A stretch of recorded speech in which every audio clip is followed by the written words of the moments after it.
नमस्कार, स्वागत है आपका इंडिया वॉइस पर। मैं हूं आपके साथ स्वीटी दीक्षित। बुलेटिन की शुरुआत करेंगे बड़ी जानकारी के साथ। राहुल गांधी को सूरत कोर्ट से मिली है जमानत।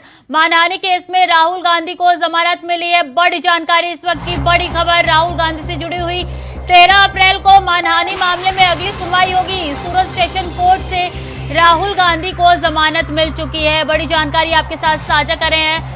सूरत के सेशन कोर्ट से राहुल गांधी को जमानत मिल चुकी है। तो वहीं बता दें कि अगली सुनवाई जल्दी होने वाली है। मानहानि केस में राहुल गांधी को जमानत मिली है। बड़ी जानकारी आपके साथ साझा कर रहे हैं। 13 अप्रैल को मानहानि मामले में अगली सुनवाई की जाएगी राहुल गांधी की। तो बड़ी जानकारी आपके साथ साझा कर रहे हैं। राहुल गांधी सूरत के सेशन कोर्ट पहुंचे थे अपनी बहन प्रियंका गांधी के साथ। उनके साथ 3 राज्यों के मुख्यमंत्री भी उपस्थित रहे और देखिए अब उनको जमानत मिल चुकी है सूरत सेशन कोर्ट से। और अब जो है 13 अप्रैल को मानहानि मामले में अगली सुनवाई होगी। तो मानहानि केस में राहुल गांधी को जमानत मिल चुकी है। सूरत सेशन कोर्ट से राहुल गांधी को जमानत मिल चुकी है। कितनी भारी तादाद में वहां पे आपको पुलिस नजर आ रही है। इसी के साथ कांग्रेस के कार्यकर्ता भी सेशन कोर्ट के बाहर इकट्ठा होने शुरू हो चुके थे उस टाइम, और किस तरीके से वहां पे नारेबाजी भी चल रही थी और भारी भीड़ आपको सूरत के सेशन कोर्ट के बाहर दिख रही है। राहुल गांधी पहुंचे थे और उनके साथ उनकी बहन प्रियंका गांधी और साथ में 3 राज्यों के मुख्यमंत्री भी पहुंचे थे सूरत सेशन कोर्ट में। तो बड़ी जानकारी, राहत भरी खबर राहुल गांधी के लिए कि 13 अप्रैल को अगली सुनवाई होगी और राहुल गांधी को फिलहाल जमानत मिल चुकी है।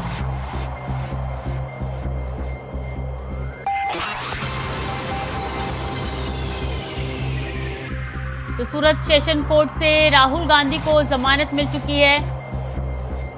राहुल गांधी को सूरत सेशन कोर्ट से जमानत मिली है। बड़ी जानकारी आपके साथ साझा कर रहे हैं। इस दौरान जब राहुल गांधी पहुंचे थे तब कांग्रेस के कार्यकर्ता सेशन कोर्ट के बाहर जमा होना शुरू हो चुके थे। उनके हाथों में पोस्टर भी नजर आ रहा था उस समय, और अब पुलिस की भी भारी मौजूदगी है सूरत सेशन कोर्ट के बाहर। बड़ी जानकारी आपके साथ साझा कर रहे हैं। राहुल गांधी को सूरत सेशन कोर्ट से जमानत मिल चुकी है। अगली सुनवाई 13 अप्रैल को होनी है। बड़ी खबर आपके साथ साझा कर रहे हैं। राहुल गांधी मामले से जुड़ी हुई कि सूरत सेशन कोर्ट से जमानत मिल चुकी है राहुल गांधी को। उनके साथ उनकी बहन प्रियंका गांधी भी आपको तस्वीरों में नजर आ रही है। इसके साथ भारी सिक्योरिटी यहाँ पे तैनात है।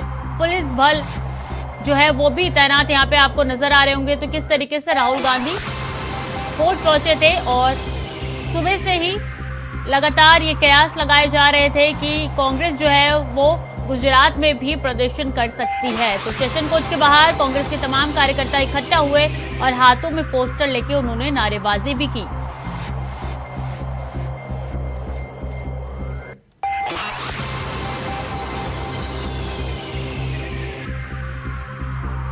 ज्यादा जानकारी के साथ नितिन चौधरी हमारे साथ जुड़ चुके हैं। नितिन, देखिए अब राहुल गांधी को जमानत मिल चुकी है और क्या जानकारी है आपके पास?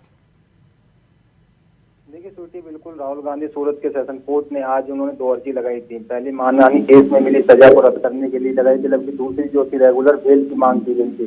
कोर्ट ने राहुल गांधी की जमानत दे दी थी, तो सुनवाई के लिए 13 अप्रैल की तारीख तय कर दी गई थी। तो लेकिन उसके बाद केस रद्द करने की जो अर्जी है वो 3 अप्रैल को की जाएगी। 3 अप्रैल में जो 3 मई में जो है अगली सुनवाई तारीख तय की जाएगी। अपील करने के बाद राहुल गांधी के साथ बहन उसकी प्रियंका गांधी और सूरत पहुंचे थे। उनके साथ में तमाम जो मुख्यमंत्री हैं वो पहुंचे थे। राजस्थान के हैं अशोक गहलोत, और सीएम जो है उसमें हिमाचल प्रदेश के वो खुद उनके पास में, छत्तीसगढ़ के सीएम उनके साथ में थे। पहले उन्होंने अपनी माताजी से जो है आशीर्वाद लिया कि इसके बाद जब उनको सूरत में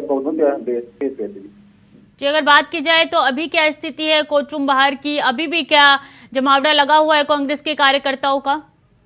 देखिए बिल्कुल, जिस तरीके से आज सूरत के सेशन कोर्ट में राहुल गांधी पहुंचे थे, उनका तय था किया कि सर राहुल गांधी यहाँ पहुंचेंगे तो कांग्रेस के तमाम जो नेता हैं वो धरना प्रदर्शन करने की तैयारियां कर रहे थे। हाथों में पोस्टर लिए हुए थे। जिस तरीके से राहुल गांधी की सदस्यता रद्द की हुई थी, तो रद्द होने के बाद पहले भी कांग्रेस के कार्यकर्ताओं ने यह धरना प्रदर्शन शुरू किया था। जब दिल्ली की बात की जाए तो दिल्ली के अंदर भी संसद के अंदर भी जो है धरना प्रदर्शन हुआ था। काले कपड़े पहन के तमाम बड़े नेता जो है धरने में शामिल हुए थे।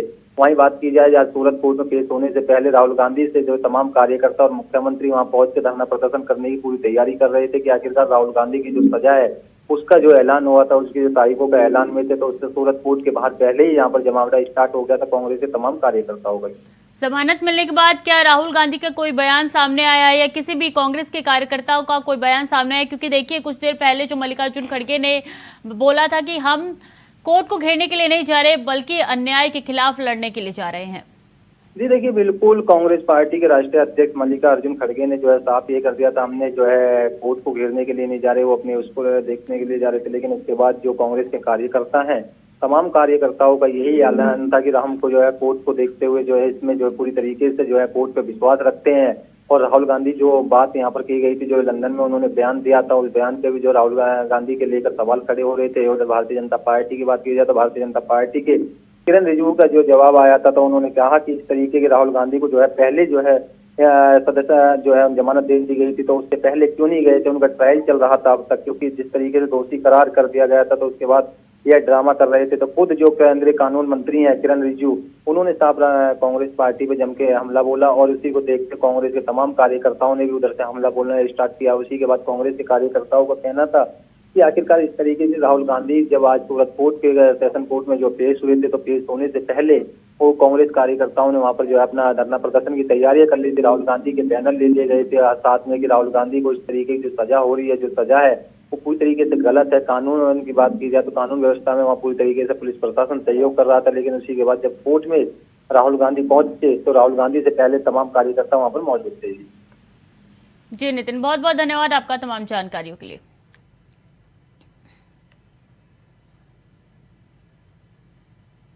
और बड़ी जानकारी, राज्य निर्वाचन आयोग की बैठक खत्म हो गई है। बैठक के बाद राज्य चुनाव आयोग ने जारी किया है प्रेस नोट। राज्य निर्वाचन आयुक्त मनोज कुमार का बयान, चुनाव के लिए पर्याप्त पुलिस बल मुहैया कराया जाए, निष्पक्ष चुनाव करने के लिए हम प्रतिबद्ध है, मनोज ने कहा है। बता दें कि 14,684 पदों पर निर्वाचन कराया जाएगा और वहीं 17 महापौर में 1,420 पार्षदों के चुनाव ईवीएम से होंगे। बड़ी जानकारी आपके साथ साझा करें। बाकी के पदों पर चुनाव बैलेट पेपर से किया जाएगा।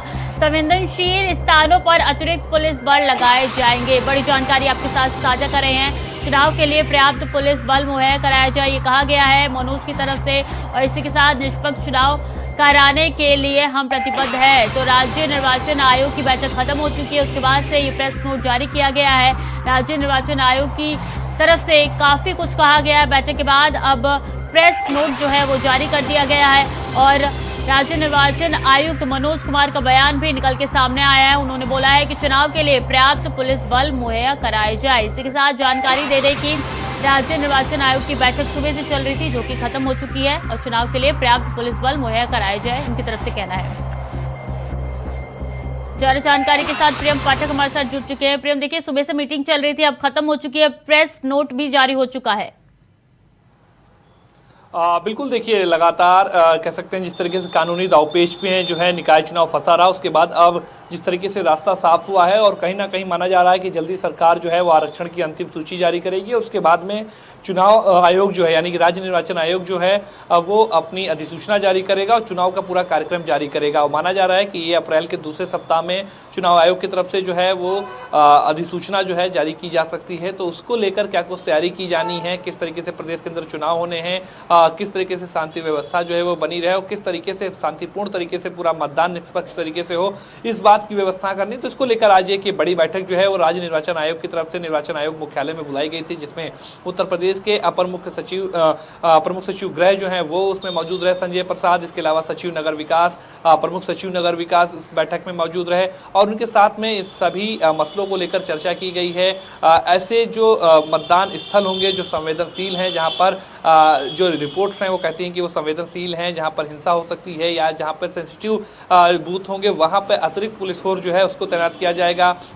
तो इसको लेकर पूरी समीक्षा की एक ये बैठक जो है वो आज आयोजित करी गई थी और इस बैठक के अंदर आने वाले चुनाव को किस तरीके से शांतिपूर्ण तरीके से संपन्न कराया जाएगा, कितनी फोर्सेज रहेंगी, कहां पर फोर्सेज रहेंगी, सभी जो रिपोर्ट्स हैं और जो अभी तक जो रिपोर्ट्स आई हैं वो क्या कुछ कहती हैं। तो कह सकते हैं तैयारियों को लेकर एक समीक्षा बैठक थी और उसके बाद इस बात को तय किया गया है कि पूरे प्रदेश के अंदर जो है निकाय चुनाव जो होगा वो शांतिपूर्ण तरीके से हो, निष्पक्ष तरीके से हो, इस बात का ध्यान रखा जाए और उसको लेकर क्या कुछ व्यवस्था की जानी है, इसको लेकर आज ये समीक्षा बैठक जो है वो आयोजित की गई थी। जी, बात की जाए तो कौन सी पार्टी इस बार कौन कौन से अहम मुद्दे उठा सकती है, क्योंकि सुबह भी हमने सुना था कि किस तरीके से सीएम योगी आदित्यनाथ ने गौवंश का मुद्दा जो है वो उठाया है निकाय चुनाव को लेकर।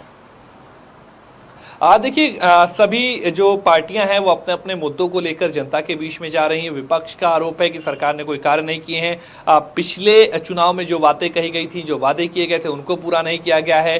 गौवंश की जो बात कही जाए तो उसका एक बड़ा मुद्दा हमेशा ही अगर आप देखें तो मुख्य तौर पर विपक्षी पार्टी समाजवादी है उत्तर प्रदेश के अंदर, और लगातार सड़क से लेकर सदन के अंदर तक उनके जो मुखिया हैं अखिलेश यादव, उन्होंने गौवंश का जो है मुद्दा उठाया है। छोटा आवारा जो पशु हैं उनका उन्होंने मुद्दा उठाया है। कहीं ना कहीं बीजेपी का कहना है कि उसने जिस तरीके से गौवंश को लेकर कार्य किए हैं, गौशालाओं के अंदर गायें जो है वो संरक्षित करी गई हैं, जो उनका खर्चा है, जो उनका भूसा पानी है, उसका जो चारे का जो खर्चा है उसको बढ़ाया गया है। और लगातार सरकार सभी मुद्दों को लेकर काम कर रही है। नगर निगमों के जरिए जो कार्य होते हैं उनमें तेजी लाई गई है, जीरो टॉलरेंस रखा गया हुआ है, पारदर्शिता लाई गई है।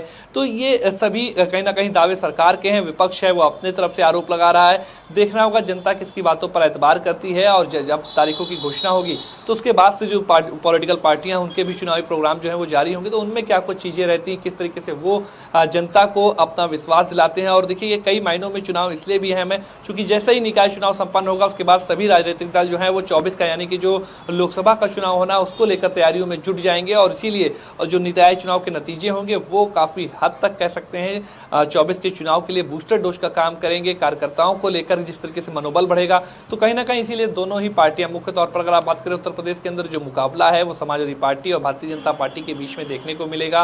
और वही सबसे ज्यादा अगर आप देखें तो रणनीति बनाती हुई, बैठकें करती हुई नजर आ रही हैं। हालांकि जरूर कल बसपा की तरफ से भी एक बड़ी बैठक जो है वो प्रदेश मुख्यालय पर बुलाई गई, जिसमें उन्होंने अपने संगठन के सभी प्रदेश के पदाधिकारियों को बुलाया। उस पर जितने भी उनके संगठन के जो वरिष्ठ जो पदाधिकारी हैं वो उस बैठक में शामिल हुए, और उनके साथ में उन्होंने रणनीति बनाई। और उनका कहना है कि सभी सीटों पर वो बसपा भी अपने प्रत्याशियों को उतारेगी और बेहतरीन परफॉर्मेंस होगी। इस बात का हालांकि दम भरती हुई बसपा जरूर नजर आ रही है, लेकिन कहीं ना कहीं जिस तरीके की तैयारियां होनी चाहिए थी वो अभी भी बसपा की तरफ से देखने को नहीं मिली है। तो कह सकते हैं उत्तर प्रदेश के अंदर जो मुकाबला होगा वो साफ तौर पर Samajwadi party versus Bharatiya Janata party के बीच में देखने को मिलेगा। अब देखना यह होगा कि जनता का विश्वास किसके साथ में जाता है। दोनों ही पार्टियां फिलहाल मौजूदा वक्त में अपने अपनी जीत का दम भरती हुई नजर आ रही हैं। जी, ये मुख्य मुकाबला जो है वो समाजवादी पार्टी और बीजेपी के बीच में देखने को मिलेगा। लेकिन देखिए, इस तरीके से अगर बात की जाए तो कांग्रेस भी इसमें मैदान में उतरते हुए नजर आ रही है, क्योंकि कांग्रेस की तरफ से भी लगातार मीटिंग की जा रही है निकाय चुनाव को लेकर। देखिए, निकाय चुनाव है, जैसा मैंने कहा कि सभी राजनीतिक दल जो है अपने अपने स्तर से मंथन कर रहे हैं। सभी जानते हैं कि इसकी क्या अहमियत है और उसका आने वाला जो लोकसभा का चुनाव है उसमें क्या कुछ असर पड़ेगा। और यही नहीं, अगर आप देखें तो चूंकि जो नगर निकाय का चुनाव होता है उसमें निर्दलीय प्रत्याशियों का भी काफी बोलबाला देखने को मिलता है। तो ऐसे में निर्दलीय प्रत्याशी भी कई सीटों पर अपनी कह सकते हैं कहीं ना कहीं दम भरते हुए नजर आ रहे हैं। क्या कुछ नतीजे रहेंगे, क्या कुछ चुनावी रणनीति रहेगी, ये जरूर देखने वाली बात होगी। हालांकि जो पूरा सीन है वो तब क्लियर होता हुआ दिखाई देगा जब निर्वाचन आयोग की तरफ से अधिसूचना जारी करी जाएगी और चुनाव का पूरा कार्यक्रम जारी किया जाएगा। लेकिन फिलहाल अभी सभी दलों के अंदर मंथन का दौर जारी है। लेकिन जिस स्तर पर भारतीय जनता पार्टी जाकर तैयारियां कर रही है या समाजवादी पार्टी तैयारियां कर रही है, उस स्तर पर ना तो कांग्रेस नजर आ रही है ना ही बसपा नजर आ रही है। जी, बहुत बहुत धन्यवाद आपका तमाम जानकारियों के लिए। तो राज्य निर्वाचन आयुक्त मनोज कुमार का बयान आया है। उन्होंने बोला है कि हमें पर्याप्त पुलिस बल चाहिए ताकि ये चुनाव जो है बिना किसी खराबी के हो सके और ये चुनाव जो है ये शांतिपूर्वक हो सके। इसके लिए उन्होंने अतिरिक्त पुलिस बल मांगा है।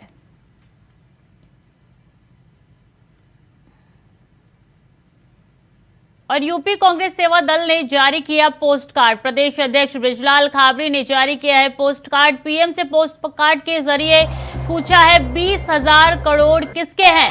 कांग्रेस की ओर से शुरू की गई पोस्ट कार्ड मुहिम, पूरे देश के कांग्रेस कार्यकर्ता पूछेंगे 20,000 करोड़ किसके हैं। तो प्रदेश अध्यक्ष बृजलाल खाबरी ने जारी किया है पोस्ट कार्ड। इस पोस्ट कार्ड के जरिए पीएम से पूछेंगे कि आखिर 20,000 करोड़ रुपए किसके हैं। तो पोस्ट कार्ड की तस्वीरें झलक है जो हम आपके साथ साझा कर रहे हैं। बृजलाल खाबरी ने ये पोस्ट कार्ड जो है ये जारी किया है और इसके जरिए पूछा जाएगा पीएम मोदी से कि 20,000 करोड़ रुपए किसके हैं। पीएम से पोस्ट कार्ड के जरिए पूछा 20,000 करोड़ रुपए किसके हैं। तो बता दें यूपी कांग्रेस सेवा दल ने ये पोस्ट कार्ड जारी किया है।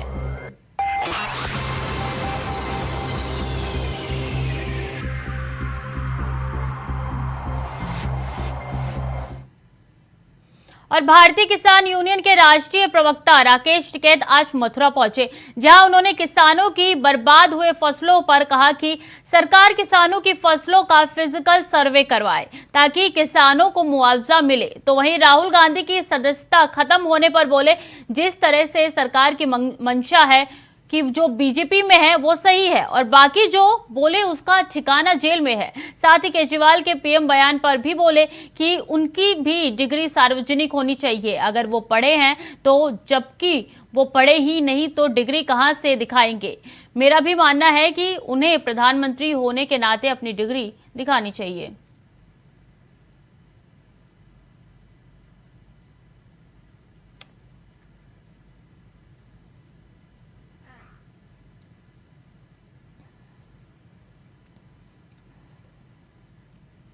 अलीगढ़ के थाना क्षेत्र का मामला है, जहां भीषण सड़क हादसा हुआ है। बता दें कि सड़क पार कर रही एक महिला को वैन कार ने टक्कर मार दी, तो वहीं मौके पर ही महिला की मौत हो गई है। साथ ही सूचना मिलने पर पुलिस पहुंची और शव को कब्जे में लेकर पोस्टमार्टम के लिए भेज दिया है।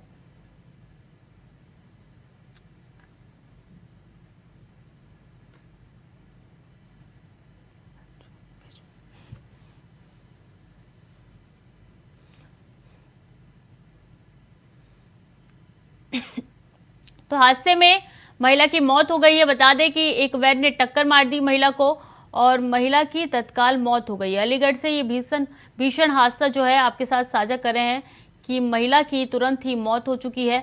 एक वैन ने राह चलती महिला को टक्कर मार दी है और इस हादसे में महिला की जान चली गई है। ये भीषण सड़क हादसा जो है ये अलीगढ़ में हुआ है। वहां की तस्वीरें आपके साथ साझा करें, किस तरीके से रास्ते पे भीड़ लग चुकी है।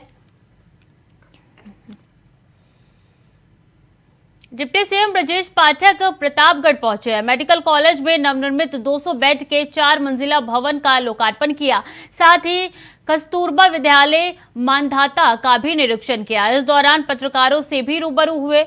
तो वहीं प्रयागराज के नैनी जेल में 15 चाकू और लाइटर मिलने के सवाल पर कहा, तलाशी करवा कर अपराधियों के खिलाफ कठोर कार्रवाई करने का काम किया जा रहा है। तो वहीं नरेंद्र मोदी और अडानी के संबंधों पर सवाल को टालते हुए कहा कि हम लोग विकास के लिए काम कर रहे हैं।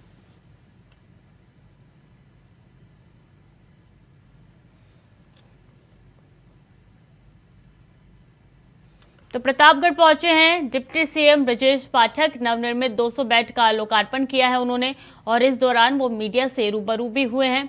बता दें कस्तूरबा विद्यालय का भी उन्होंने इस दौरान निरीक्षण किया है।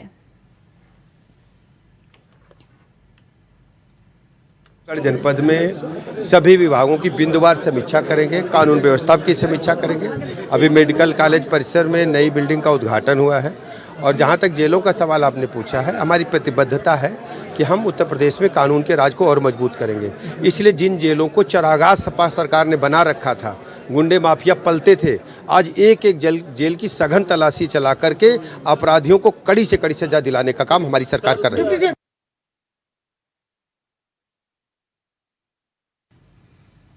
और हमीरपुर थाना क्षेत्र रेलवे गेट के पास का मामला, ट्रेन से कटकर अधेड़ ने की आत्महत्या। घटना में युवक की हुई दर्दनाक मौत। सूचना पर पहुंची पुलिस ने मामले की शिनाख्त करने में जुट चुकी है। तो बता दें कि किस तरीके से ट्रेन से कटकर अधेड़ ने की आत्महत्या। घटना में युवक की मौत हो चुकी है। सूचना पर पहुंची पुलिस ने मामले की शिनाख्त में जुटी हुई है। बड़ी जानकारी आपके साथ साझा कर रहे हैं।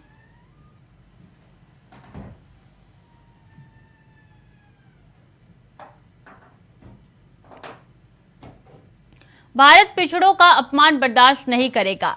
इससे पहले पीवी नरसिम्हा राव, पी चिदंबरम, डीके शिव कुमार भी जेल गए। उनके साथ कितने कांग्रेसी गए? क्या एक परिवार देश से बड़ा होता है? ये केंद्रीय मंत्री अनुराग ठाकुर ने कहा है और क्या कहा है, सुनिए।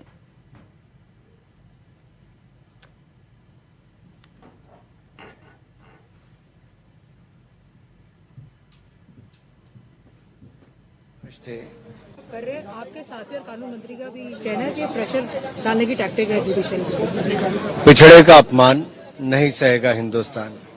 राहुल गांधी जी ने एक बार नहीं बार बार पिछड़ों का अपमान करने का काम किया है और दुख इस बात का है उसके बाद भी कांग्रेस पार्टी ने माफी मांगना तो दूर दबाव बनाने का काम करते हैं, डराने का काम करते हैं। जब 3 वर्ष थे तब तो इनके साथ कोई नहीं गया। अब राज्य के मुख्यमंत्रियों को काम छुड़ाकर इस काम पे लगाया है।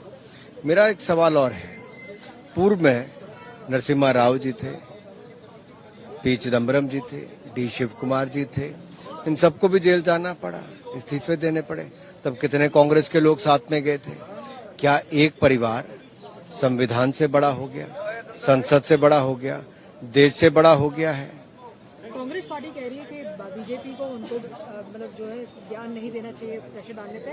जुडिशरी पे फिलहाल प्रेशर सिर्फ आपकी सरकार और आपकी पार्टी डाल रही है। ये स्वतंत्र संस्थाओं और संवैधानिक संस्थाओं पर भी कांग्रेस बदनाम करने का काम करती है, प्रश्न चिन्ह खड़ा करती है।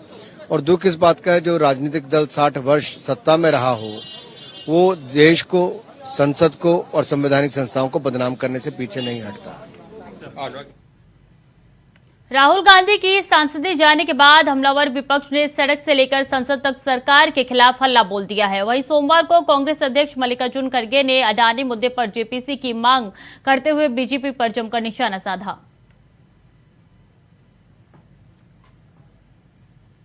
देखिए, कोर्ट में क्या होगा वो दोपहर में मालूम होगा। अब कोर्ट के निर्णय के ऊपर हम बहस नहीं कर सकते, लेकिन अन्याय के खिलाफ तो हम लड़ सकते हैं। तो हम लड़ रहे हैं सरकार के खिलाफ, और सरकार ने जो अदानी के घोटाले में फंसे हैं, वो ये नहीं चाहते कि यहाँ पर जेपीसी बिठाए और जेपीसी के ओर से इसकी तनकायत यानी इंक्वायरी हो, वो नहीं चाहते। उसको टालने की कोशिश कर रहे, और सबसे पहले सदन नहीं चलना ये उन्होंने प्लान करके आते हैं, गड़बड़ करते हैं और सदन को बंद कर देते हैं। देखिए,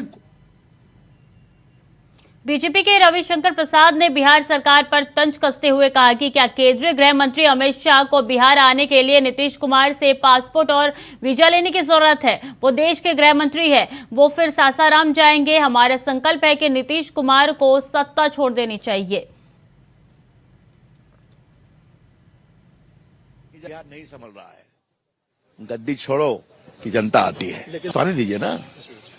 मुझे ललन बाबू से एक ही बात कहना है, ललन बाबू, आप जो मुंगेर से एमपी हैं, तो ईमानदारी से सवाल पूछ रहा हूं, जवाब दीजिएगा। आप जीते हैं नरेंद्र मोदी के नाम पर, नीतीश कुमार के नाम पर? लोगों ने वोट किस नाम पे दिया है? छोड़िए इन बातों को, 24 की बात 24 में देखी जाएगी। लेकिन बिहार जल रहा है, मैं बहुत दुखित हूं, बहुत पीड़ित हूं। नहीं समझ रहा है इनसे बिहार, क्योंकि वोट बैंक की पॉलिटिक्स जो है हावी है। और बीजेपी को जब पता चलता है कि वो कमजोर हो रही है तो वो दंगे भड़काती है और लोगों का ध्रुवीकरण करती है। ये भाजपा का कारनामा है। आपको बता दें, रामनवमी के हिंसा पर मल्लिकार्जुन खड़गे ने कहा है, और क्या कुछ कहा है सुनिए। करने के लिए ये सभी बीजेपी जब महसूस करती है कि वो कमजोर होते जा रही है, तब वो उन्होंने ऐसे दंगे कर दे देते हैं और लोगों को पोलराइज करने के लिए यानी अपना एक काम करते हैं।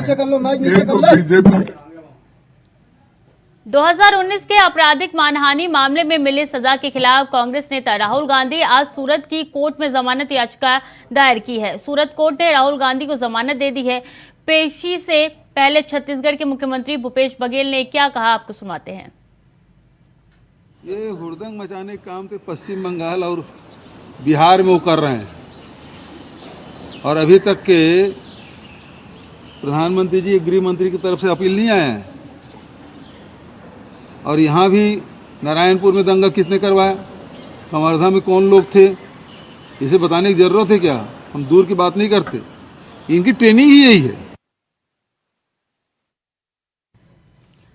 वहीं कांग्रेस सांसद अधीर रंजन चौधरी ने बीजेपी पर तंज कसते हुए कहा कि राहुल गांधी ने कहा है कि वो डरेंगे नहीं, वो अमित शाह मोदी के सामने झुकेंगे नहीं। और उन्होंने क्या कुछ कहा है सुनिए।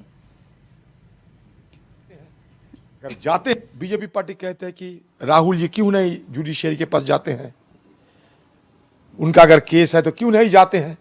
अगर जाते हैं तो भी उनको बुरा लगते हैं। हम तो जुडिशियरी जुडिशियरी के पास ही जाएंगे। राहुल गांधी जो कह दिए हैं वो डरते नहीं, डरने वाला है नहीं।